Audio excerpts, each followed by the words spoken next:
Welcome back to the channel. Today, we are diving deep into a fundamental aspect of Buddhist teachings, the relationship between karma and suffering. Have you ever wondered why suffering exists in the world, or why some people seem to endure more hardships than others? Is there a hidden connection between our actions and the pain we experience in life? In this video, we will explore the intricate relationship between karma and suffering. In Buddhism, karma is not just about rewards or punishments, it's a profound law that governs all phenomena in our lives, from our thoughts to our actions. We will also discuss how understanding this law can lead to inner liberation and a life of peace. The law of cause and effect, karma explained. To begin, let's break down the concept of karma. In its simplest form, karma is the law of cause and effect. It's the belief that every action, whether positive or negative, has consequences.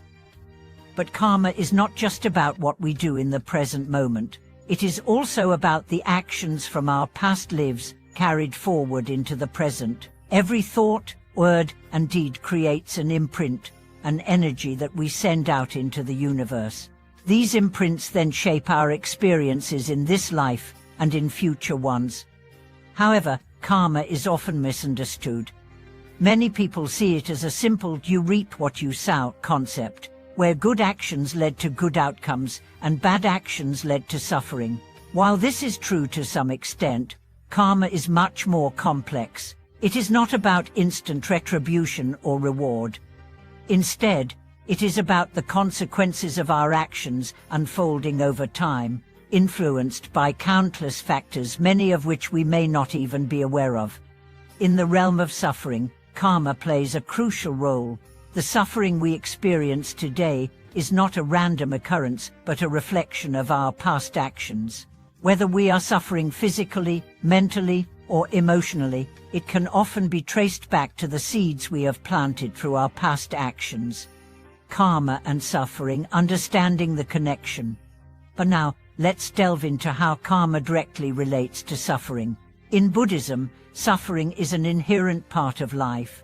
The Buddha taught that life is marked by dukkha, a term that encompasses not only physical pain but also mental and emotional discomfort. The cause of this suffering is ignorance and attachment. We are attached to things, people, experiences, possessions, and this attachment causes us to cling to things that are impermanent, leading to dissatisfaction. Karma, in this context, is the law that governs how suffering comes into our lives. If we perform actions that are driven by greed, hatred, or ignorance, we create negative karma. This negative energy, over time, leads to suffering, not just in this life but in future lives as well. But there is good news. Just as karma can lead to suffering, it can also lead to liberation. The law of karma is not set in stone. By cultivating positive actions, acts of kindness, generosity, and wisdom, we can accumulate positive karma, which leads to happiness and liberation from the cycles of suffering. Transforming suffering through awareness and action. So, how do we break the cycle of suffering caused by negative karma? The first step is awareness. When we experience suffering, it's crucial to recognize that it is not a punishment or a sign of bad luck. Instead, it is a result of our past actions. By acknowledging this, we can begin to shift our mindset and approach the suffering with a sense of purpose. Buddhist teachings encourage us to reflect on the nature of suffering and its causes. Suffering arises when we hold on to desires and expectations that cannot be fulfilled. We cling to an idea of how things should be, and when life doesn't meet these expectations, we feel disappointed, anxious, or frustrated. Karma, in this case, helps us understand that our actions in the past, whether in this life or in previous ones, have shaped our current reality. But here's where the true transformation begins. By understanding karma and its connection to suffering, we can make conscious choices that begin to change our karmic path. Through mindfulness and meditation, we can cultivate awareness of our thoughts and actions. By learning to act with compassion, kindness, and wisdom, we begin to generate positive karma. This positive karma acts as a counterforce to the negative karma that causes suffering, leading us toward a life of peace and freedom. The role of compassion and wisdom in overcoming suffering. One of the key teachings of Buddhism is that compassion and wisdom are the two wings that lift us out of suffering. Karma teaches us that our actions have consequences, but it also shows us that we have the power to transform those consequences by acting with wisdom and compassion. Compassion is the ability to empathize with the suffering of others and to act with a desire to alleviate their pain. When we practice compassion, we create positive karma. Wisdom, on the other hand, is the ability to see things as they truly are, free from the distortions created by our desires and attachments. With wisdom, we can understand the impermanence of all things and let go of our attachments, thus reducing our suffering. In practice, this means that when we face suffering, whether in our own lives or in the lives of others, we can respond with compassion and wisdom. We can recognize the deeper causes of suffering and take actions that contribute to healing and transformation.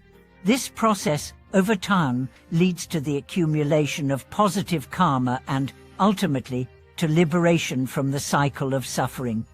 The path to liberation, transcending karma and suffering.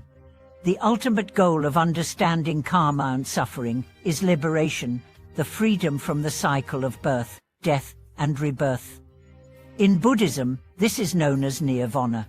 Nirvana is not a place but a state of being in which all attachments, desires, and illusions are transcended. It is the cessation of suffering, the ultimate peace. To achieve liberation, one must follow the path outlined by the Buddha, known as the Noble Eightfold Path. This path includes right understanding, right intention, right speech, right action, right livelihood, right effort, right mindfulness, and right concentration. By following this path, we can purify our minds, actions, and intentions, thus creating positive karma and ultimately breaking free from the cycle of suffering. The beauty of the law of karma is that it is not something that is beyond our control. We are not passive victims of fate. We are active participants in shaping our own lives. By taking responsibility for our actions, cultivating positive thoughts and deeds, and practicing mindfulness, we can transform our karma and, in turn, transform our lives. Embracing the wisdom of karma for a peaceful life. Thank you for watching this video. I hope today's exploration of the relationship between karma and suffering has given you valuable insights into how the law of cause and effect shapes our lives. Remember, suffering is not something that happens to us without reason. It is the result of our past actions, but it also offers us the opportunity for transformation. By understanding the nature of karma, we can navigate the challenges of life with greater wisdom and compassion. Through conscious action and a deep understanding of cause and effect, we can reduce our suffering and move toward a life of peace and liberation. Don't forget to like, subscribe, and comment below with your thoughts. How do you think karma has played a role in your life? Let's continue this journey of self-discovery and spiritual growth together. See you in the next video.